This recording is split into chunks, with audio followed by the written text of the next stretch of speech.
대법관 한 명당 1년에 4천 건 이상을 재판해야 된다라는 계산이 나오고요. 이 막대한 양의 사건의 처리를 도와줄 분들이 필요한데 그게 바로 재판연구관입니다. 저도 재판연구관을 해봤기 때문에 직접 경험해봐서 알지만 굳이 야근이라는 말을 쓸 필요가 없을 정도로 밤늦게까지 일하는 거는 너무 기본이고요. 심지어 어느 사건의 담당 연구관은 자기가 찬성 의견을 써놓고 자기가 쓴 찬성 의견을 반박하는 반대 의견을 쓰면서 내 자아가 분열된다 막 하면서 하소연하던 그런 재밌는 일화도 있었습니다.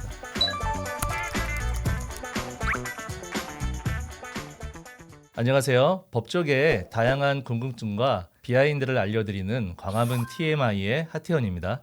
1년에 대법관이 평균 몇 건의 재판을 하는지 혹시 아시나요? 보통 1년에 대법관 한 명이 4천 건 이상의 재판을 하게 됩니다. 당연히 대법관 혼자의 힘으로는 이 많은 사건을 다 처리할 수 없어요. 이렇듯 대법관이 많은 양의 사건을 공정하게 재판할 수 있도록 대법관을 돕는 분들이 있습니다. 오늘은 이분들에 대해서 이야기를 해볼까 합니다. 오늘의 TMI, 대법원의 숨은 조력자, 재판연구관입니다.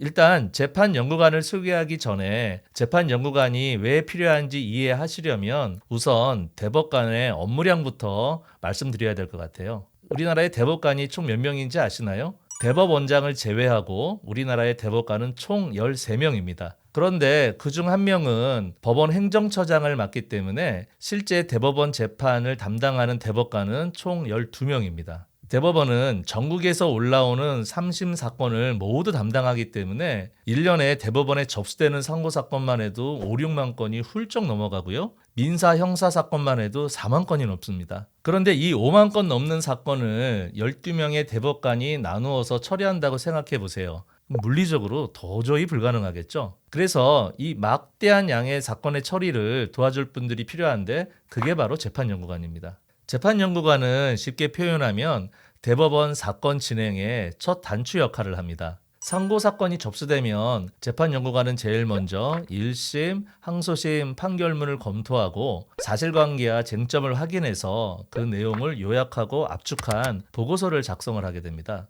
이 보고서는 재판연구관이 사건 기록을 직접 보면서 그 사실관계와 핵심 쟁점을 다 이해하고 정말 말 그대로 씹어먹고 소화를 시켜서 만들어낸 엑기스와 같다고 보시면 돼요. 특히 1, 2심은 실수를 해도 상급심에서 바로잡을 기회가 있어요.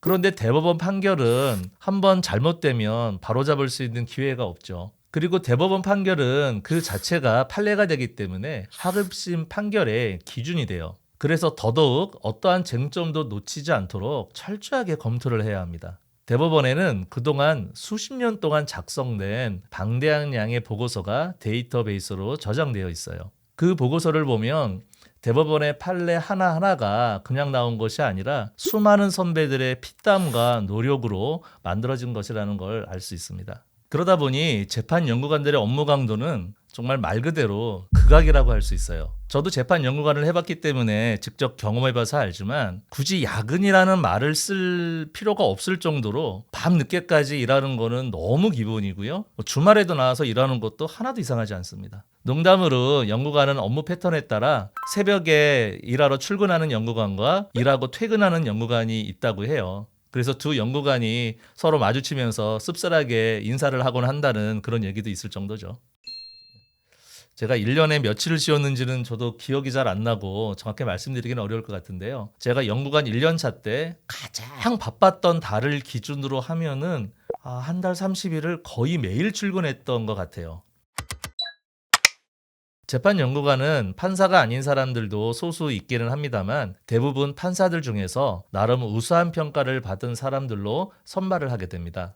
하지만 현직 판사라고 해도 실제 재판연구관을 해보지 않으면 절대 그 세계를 알 수 없을 정도로 재판연구관은 일선 판사와는 전혀 다른 업무를 하게 됩니다. 호칭은 달라질 수 있지만 연구관은 기본적으로 심건조와 심층조가 있어요.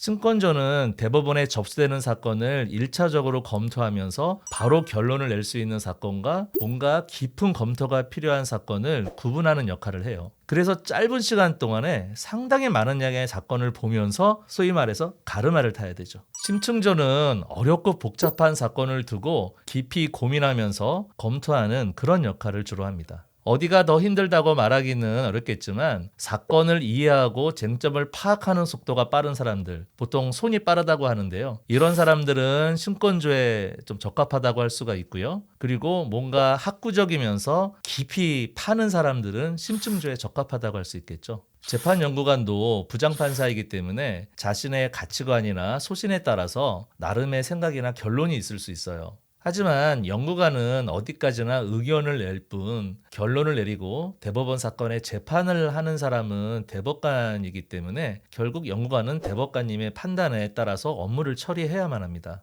제가 근무할 때 언론을 떠들썩하게 했던 양심적 병역 거부에 대한 전원합의체 판결이 있었어요. 전원합의체란 대법원장과 12명의 대법관, 총 13명이 합의를 해서 다수결로 결론을 내고 판결을 하는 것을 말합니다. 그래서 대법관들도 양심적 병역 거부에 대해서 각자 찬성, 반대의 의견을 내고 소속 연구관들은 그 결론에 따라서 판결의 초고를 작성을 하게 됩니다. 그때 한 연구관이 양심적 병역 거부에 대해서 강하게 반대하는 소신을 가지고 있었는데 하필이면 그 연구관의 대법관님은 병역 거부에 찬성하는 견해를 가지고 있었던 거예요. 그래서 그 연구관이 할 수 없이 양심적 병역 거부를 인정하는 판결의 초고를 써야 했죠. 그때 그 연구관이 막 하소연을 하기를 내 양심에 반해서 양심적 병역 거부를 인정하는 판결을 써야 하다니 그럼 내 양심의 자유는 어떡하냐 막 이러면서 하소연을 했던 적이 있습니다. 심지어 어느 사건의 담당 연구관은 혼자서 찬성 의견과 반대 의견을 다 써야 되는 경우도 있어요. 그 담당 연구관이 사건을 가장 잘하니까 뭐 그럴 수밖에 없는 경우도 있는데 그 연구관 혼자서 자기가 찬성 의견을 써놓고 자기가 쓴 찬성 의견을 반박하는 반대 의견을 쓰면서 내 자아가 분열된다 막 하면서 하소연하던 그런 재밌는 일화도 있었습니다. 연구관들은 사석에서 농담으로 스스로를 노비라고 부르는 경우가 많아요. 연구관은 특정 대법관실에 배치된 전속 연구관과 어느 대법관님에게 전속되지 않고 민사, 형사, 행정 등 특정 분야 그룹에 배치된 공동 연구관이 있어요. 전속 연구관은 농담이에요. 그냥 산업이라고 하고 공동 연구관을 뭐 공노비라고 부르면서 뭐 서로 농담을 하고는 합니다. 일종의 셀프 디스인 거죠. 또 제가 대법원 재판연구관으로 갈 때 들은 재밌는 얘기가 있는데요. 오랫동안 대법원에 전해지는 얘기라고 해요. 연구관 발령을 받고 재판연구관으로 대법원에 처음 갈 때 빨간 주머니 하나와 파란 주머니 하나를 준다고 해요. 그래서 너무 일이 힘들고 자존감이 떨어질 때 빨간 주머니를 열어보고 또 반대로 너무 자신감이 넘쳐서 기고만장할 때 파란 주머니를 열어보라고 한다고 하네요. 그래서 연구관으로 일하다가 너무 힘들어서 빨간 주머니를 열었는데 그 안에 대법원 판례는 내가 만든다라는 쪽지가 들어있었다고 해요. 그래서 연구관이 그 쪽지를 보면서 그래 대법원 판례는 뭐 사실은 뒤에서 내가 만드는 거지 하면서 다시 막 자신감이 뿜뿜해서 막 열심히 일을 하게 됐다고 합니다. 그런데 그 연구관이 너무 또 기고만장하고 자신감이 넘치다가 파란 주머니를 딱 열었더니 그 안에 쪽지에는 그래봐야 너는 노비에 불과하다 이런 글이 써 있었다고 해요. 그래서 그걸 보고 연구관이 그래 뭐 그래봐야 난 노비지 하면서 다시 겸손하게 또 일을 했다라는 뭐 이런 우스갯소리가 대법원에 전해집니다.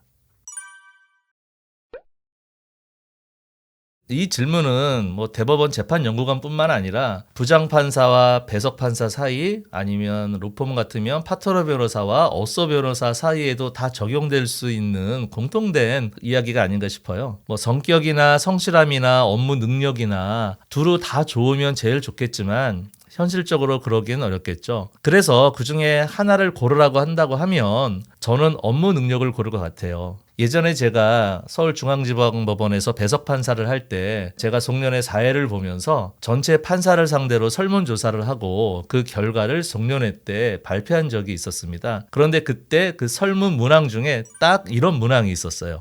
그 결과가 어땠을 것 같으세요? 압도적으로 같은 결론이었어요. 법조인은 기본적으로 업무 능력이 가장 중요해서 업무를 뛰어나게 잘하면 뭐 다른 것들은 웬만하면 다 용서가 돼요. 그런데 반대로 일을 못하면 다른 게 다 괜찮아도 인정받기가 어렵죠. 뭐 냉정해 보이지만 어쩔 수 없는 현실입니다. 오늘은 재판 연구관에 대해서 이야기를 해봤습니다. 비록 대법원 재판의 주인공은 아니지만 공정한 판결을 위해서 누구보다 열심히 보이지 않는 곳에서 묵묵히 노력하는 분들이 있다는 사실을 알아주시면 좋을 것 같아요. 이번 편도 끝까지 시청해 주셔서 감사합니다. 지금까지 광화문 TMI의 하태현이었습니다.